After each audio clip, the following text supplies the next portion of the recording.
Veganuary vegan?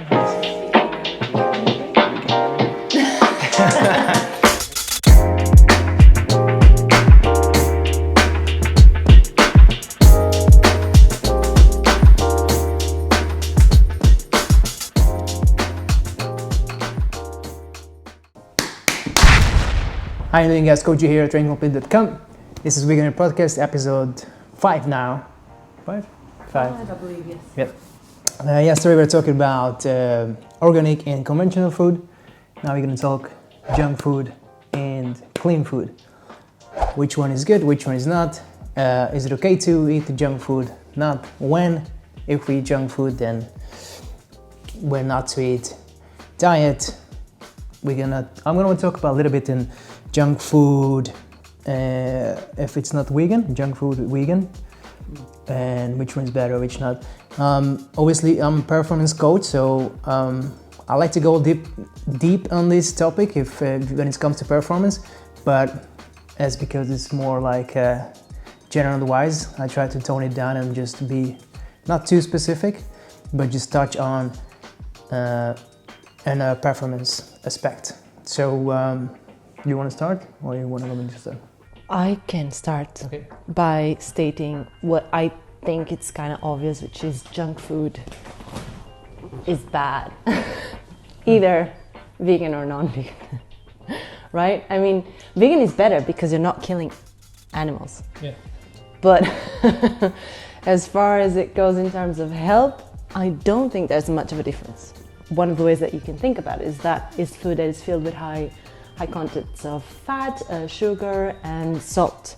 Yeah. And usually, I think people tend to eat junk food a lot in some cases because there are loads of junk food available. They are mass-produced, and because you don't have to put many healthy things in there, they become sort of industrial ideal for mass production, and therefore they can be sold very cheap. And because they have loads of just fat and sugar, they can give you like a lot of calories for a very low price. So if you're a person that doesn't have much money and needs to eat a meal, if you just go and buy a burger in McDonald's, you're going to feel sort of full. Yeah. Even if it's not going to be nutritious, you're not going to be hungry. So that's what I wanted to touch on, because what is junk? The word means like rubbish, something you don't need, something it's not necessary. So usually junk food is something it's not essential to your diet. You don't need it. It's just junk. It's something at top of the essential stuff. So if you eat a clean diet, which we're gonna talk about today, which is like mainly whole food, not high in fat and cholesterol, sugar. So whole foods means only one ingredient. So it's growing. It's not necessarily means vegan, but whole foods could be like lean meat or dairy product, which is not humanly touched, not alternated by human. So not pasteurized and not mixed with other chemicals. So anything which is not whole food, I call it junk food. Okay. And anything which is not essential to your diet, then it's a junk food. Yeah.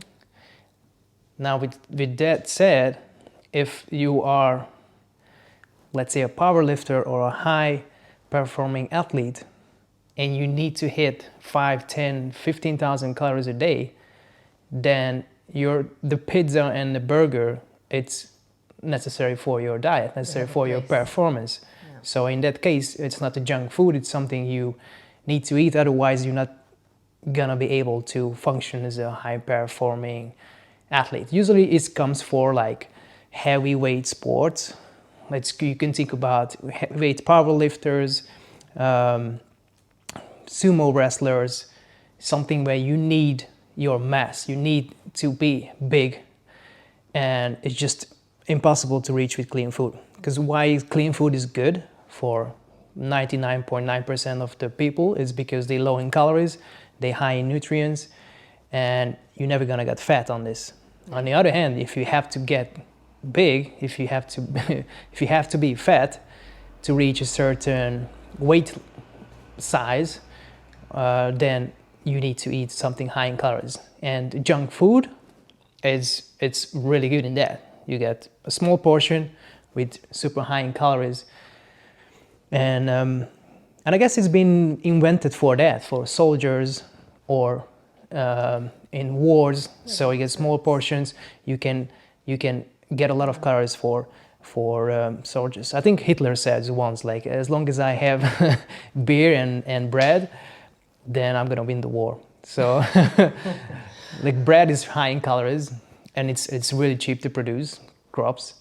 And beer is, again, coming from crops, but it's high in calories, and you can drink a lot, and it's keep you warm and stuff like this. So this stuff has been invented for mass production, for a lot of feeding a lot of people and a low cost.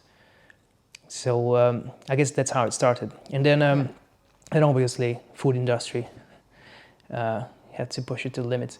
So we get crazy stuff nowadays. But yeah, just to touch on that, what is junk is means like it's not necessary in your diet. So usually we think about burgers and pizzas and fry stuff, which is, you know, just unnecessarily adding calories to your meal. So you can, you know, you get like a carrot, which is like you have 20 calories in it, and then you fry it, you only have 300 calories in it.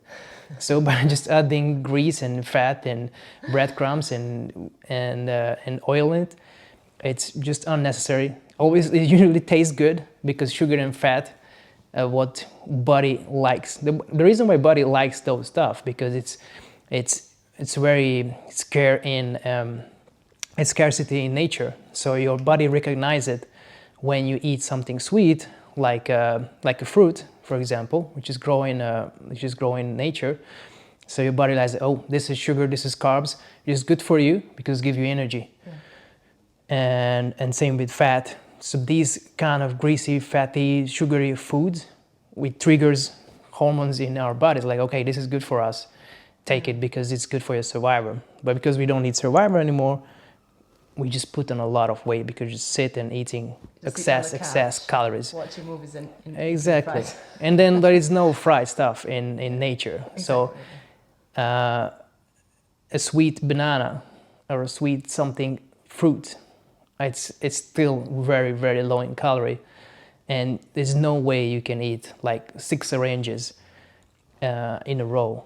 Because you're just gonna be full, and you just like it's impossible to eat like 6 big orange, but you know, like 2 milliliter of orange juice made from 6 oranges, and you can drink it, right? But it's full in sugar. There is no fiber in it. So nature is different than obviously what we do processed stuff. So if you're just eating orange juice, it doesn't mean you are. It's still a junk because it's not necessary. You don't get the fiber, but you get all the sugar. A little better than Coke because you don't get the bad stuff, and you got some vitamins in it, but it's just pure sugar. Yeah. So yeah, there's a difference between performance and non-performance. And do you have something to add? No, I'm just organizing the ideas in my mind of, you know, everything you've just said. So fundamentally, if you don't need something in your diet, you might as well just consider it junk food because it's an extra and is not going to be beneficial for you. Yeah. If you are one of the very few people in the whole world that are spending a huge amount of extra calories when compared to normal people, I mean common people nowadays, then, you know, the so-called junk food, which means just very high in empty calories, so non-nutritious but very caloric. Yeah. It's useful for you because otherwise it would be just really, really hard to hit that high roof of calories with just healthy food. Yeah. Right? Yeah. Okay. Yeah, that makes sense. Yeah. So what I want to compare is vegan junk food versus non-vegan junk food. So something with meat or dairy in it. So let's say vegan ice cream and the traditional ice cream, which is made from dairy. So the difference between those two usually is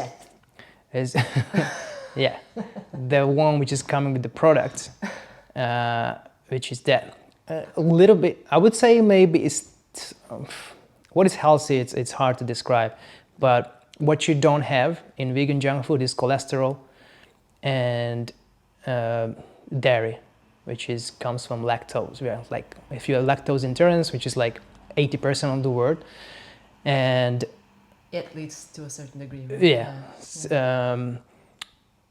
You're not gonna choose something dairy product, and also if your cholesterol is high, which is correlated to coronary heart disease and other heart diseases, then you want to keep your cholesterol low. So if you want to choose a junk food, then it's always a little bit better if you go a vegan side. So it's no cholesterol, because there is no cholesterol in plants, and there is a lactose if you're lactose intolerant. So that's the two difference. But other than that, just because something vegan, it doesn't mean it's healthy. Healthy, yeah. There's a lot of people fall into this this rabbit hole that, oh, as long as it's vegan, I can eat it because it's healthy and it has like a green logo on it. But it's not that easy. It's still a junk food. It's still a lot of chemicals in it to make it. Usually, it's a substitute food, so they want to resemble to the original ice cream. So you want to make the same creamy taste, the same triggers in your mind that you're still eating ice cream, but it's made from plants rather than dairy. So they make it something, and then they make it that foamy and resemble the original one. They have to use chemicals. They have to use different process. So it's a processed food. It's going to different process to make that density and that texture. Yeah. So it's not gonna be healthy. Yeah. Usually they obviously high in calories. They have to put sugar in it. Even if it's like natural ingredients, it's still not gonna be. I mean, sugar is. I guess it depends on how specific you want to be or how broad you want to be. But in a broad way, you can say that sugar is a natural ingredient, right? Because it comes from the sugar cane, or you can use any other type of sweetener from coconut or whatever. That doesn't mean that if you put a high concentration of it in something, it's not going to be unhealthy because it's going to be too much. Yeah. So the other thing, like what you can compare, what I wanted to compare is junk food, the vegan junk food, versus a clean omnivore diet. So let's say you have like a chicken breast, broccoli, rice, versus junk food. In health perspective, probably the chicken, broccoli, rice is healthier for you than a vegan junk food.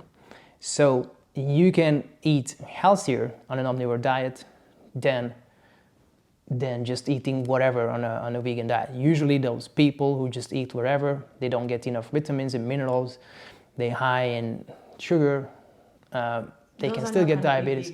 For a long time. Exactly. Or even if they're young and there's no risk factor yet. Thank you, coffee machine. Always.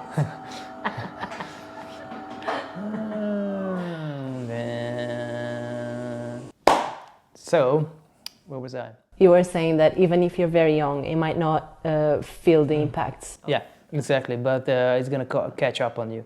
Yeah. So, but obviously it's come with a price. So that chicken has to die every day just because you want to eat chicken breast.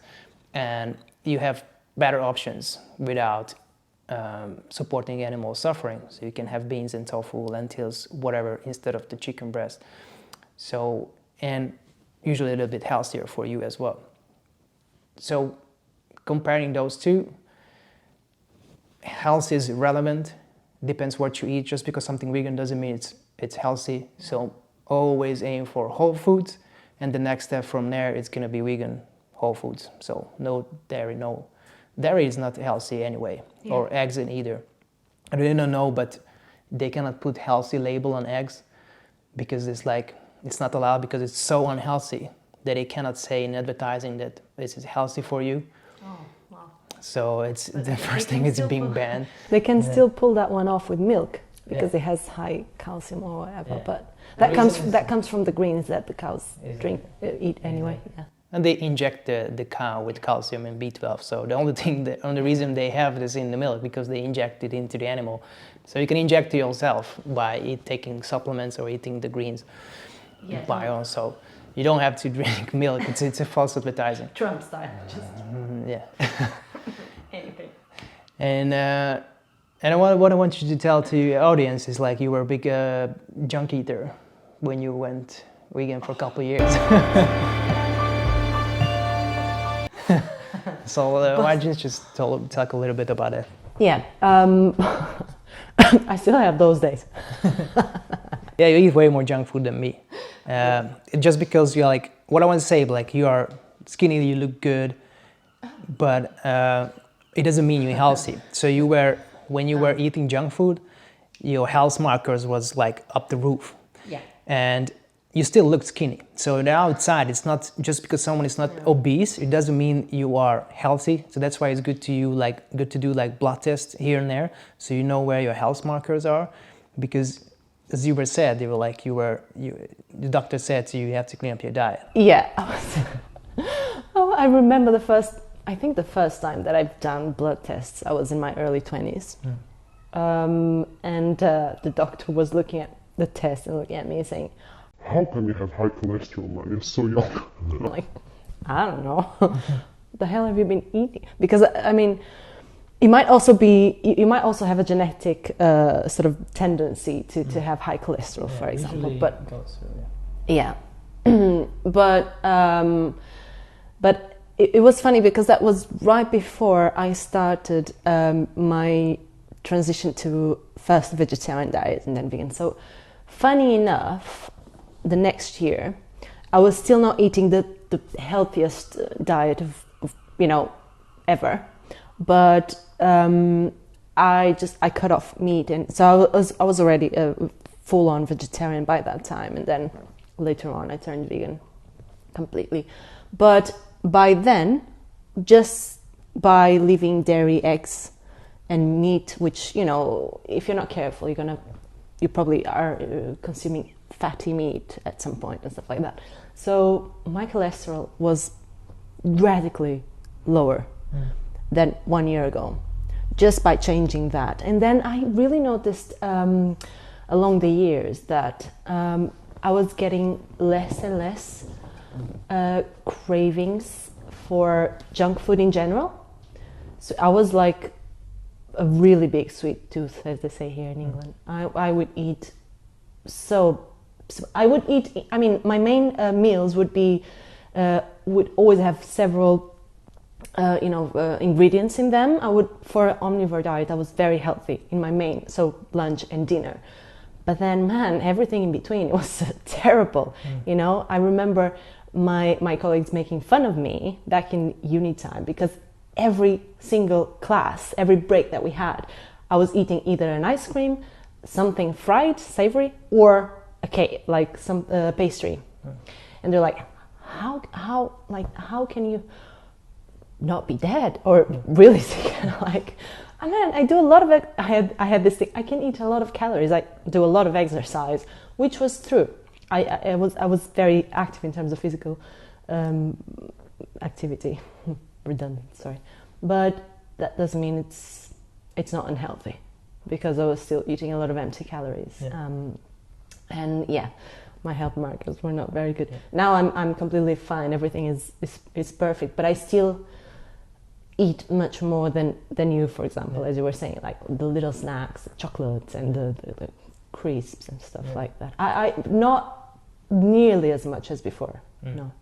But if I feel like it, I'll eat, because I know it's not going to affect me that much, as long as I keep it under a certain level.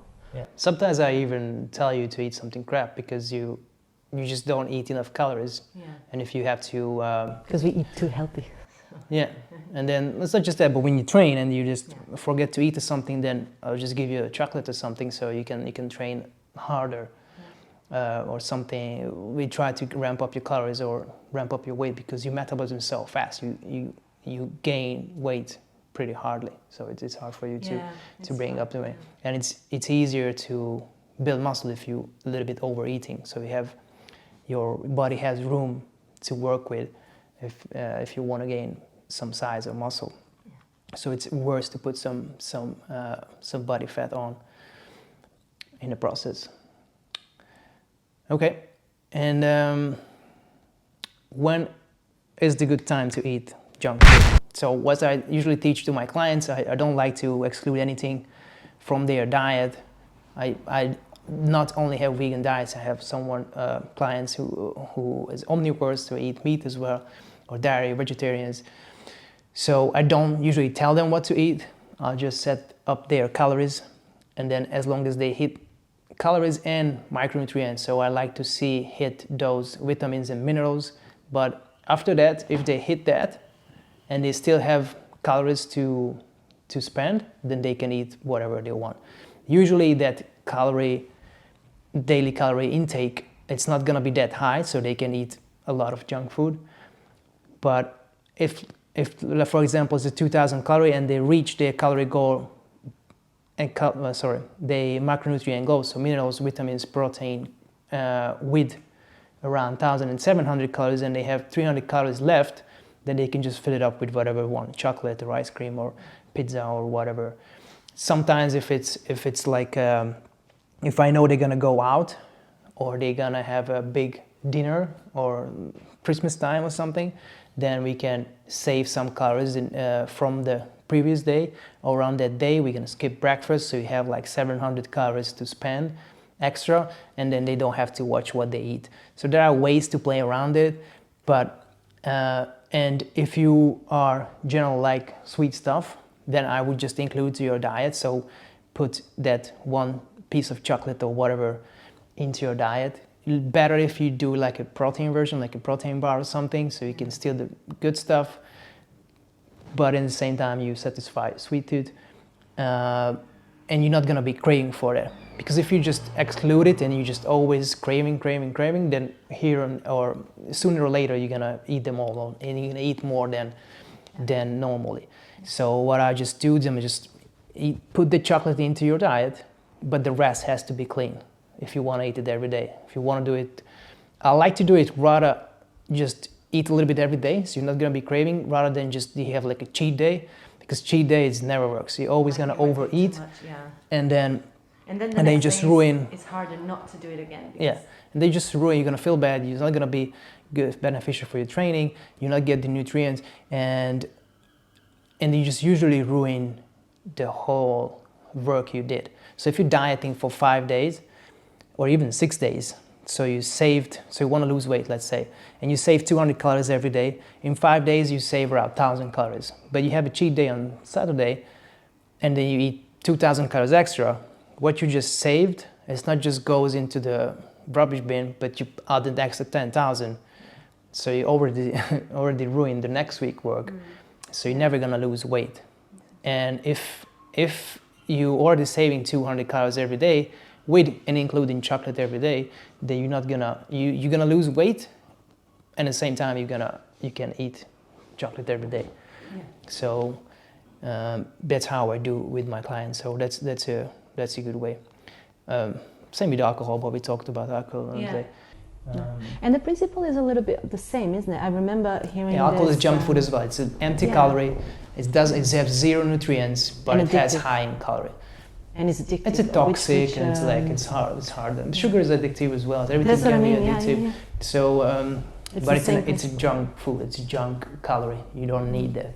Yeah. I know that is, as you were saying in the beginning, it like eating junk food sort of prompts this reaction in your brain. So it is fundamentally connected with the reward system, and which usually, as you were saying, everything is so interesting for me, because you can see like how this more scientific explanations play out in practical terms, because the dopamine release when you eat food that is high in calories is connected to our survival system, because when you had to, I guess, in hunter-gatherer, since hunter-gatherer civilizations and stuff, you would have to run a lot, and you would be very active, even to find your food and to prepare it, you would spend loads of energy. So if you could find something that was high in calories, it was perfect for you. And I think we never lost that completely. So it still functions a little bit like that. So that's why you feel so much pleasure when you eat junk food. And the thing is that once you feel that first release of dopamine, you tend to search, you tend to simulate the same behavior or repeat the same behavior over and over again. So that's why it's junk as well, because it's just making you addicted to something that is really, really bad for you. And I remember hearing Jamie Oliver saying that sugar should be taxed, same as, I don't know, alcohol or tobacco and stuff like that, because it's really harmful. There's a hamburger tax in a couple countries now where they're taxing like McDonald's and like junk food companies, fast food companies higher than other traditional kitchens. So they're not gonna be spread all over the country. Yeah. But there are some. This is general knowledge, right? That junk food is bad, and it's something that you do when you want to sort of reward yourself or do something, a little treat or something. But you shouldn't do this every day. But there are some communities in some regions where people actually think if it's not junk, it's not good. You have to feel like full. And the other day we were hearing about this heart attack grill, which is is terrible thing. It's like each meal is like an explosion in your body. And if you are like over 400 pounds, you get the meal for free or something. It should be the opposite. This is in America, of course, in case you haven't guessed. Not that UK doing better. Like every third people is overweight and obese here as well. So even young, and it's getting younger and younger, isn't it? Kids as well. Saying every fourth or third kid is obese. So it's awful here as well. Especially in COVID, it's like way higher risk. We're gonna talk about COVID and plant-based diets in the next episodes, but you are way higher risk getting any kind of disease if you are overweight and obese. It comes with a cost, and it's causes a lot of other disease, and it's a precondition for any other disease. Yeah. Anything else? That was all. I mean, it tastes pretty good to have some junk food now and then, but I think that that's it's good, but you have to limit. It's always going to be different for person to person. For her, it's okay to eat every day. I'd rather just don't eat, and I spend my calories eating more clean food. I just like to eat more and don't like to count calories and like, oh, can I fit this chocolate in? I'd rather just eat clean food, and I don't have to spend count calories, because you cannot overeat clean food. Like, you can try, but if you want to fill up your diet with the fruits and vegetables, it's gonna be tough, and then you have to eat a lot. But because I have to eat a lot, it's easier for me. For most people, when I coach, that's where it comes down to personalizing training program and workout and nutrition programs, because I need to see is he struggle with eating that much calories, clean food. Then I have to add something like protein powders or something, shakes, or bring up the calories with a lot of shakes or something like smoothies, so we can just drink the calories. And then someone is the opposite, then I just have to bring up the veggies and fruits, and it's gonna be easier. I was talking about shakes yesterday, and for example, I'm just about to do my first healthy snack of the day, which is basically a shake of fruits, but then I mix up, as you suggested, some dates, which are high in calories. So it's going to give you a little bit of a boost in your caloric goal for the day, without you having to go for the chocolate or for the pizza. Not that I would mind, but and then you can go for a run. Of course, yeah, sure. All right, guys, that was it. Junk vs. clean food. If you have any questions, let me know in the comment section. Otherwise, you can check out my vegan table cookbook on my website, trainComplete.com, with other video courses for 3 months of training, just for one personal training session, the price of one personal training session. So I hope you enjoyed it. I'll see you tomorrow with another episode, and train complete. Train complete. See ya later. Bye. About that run.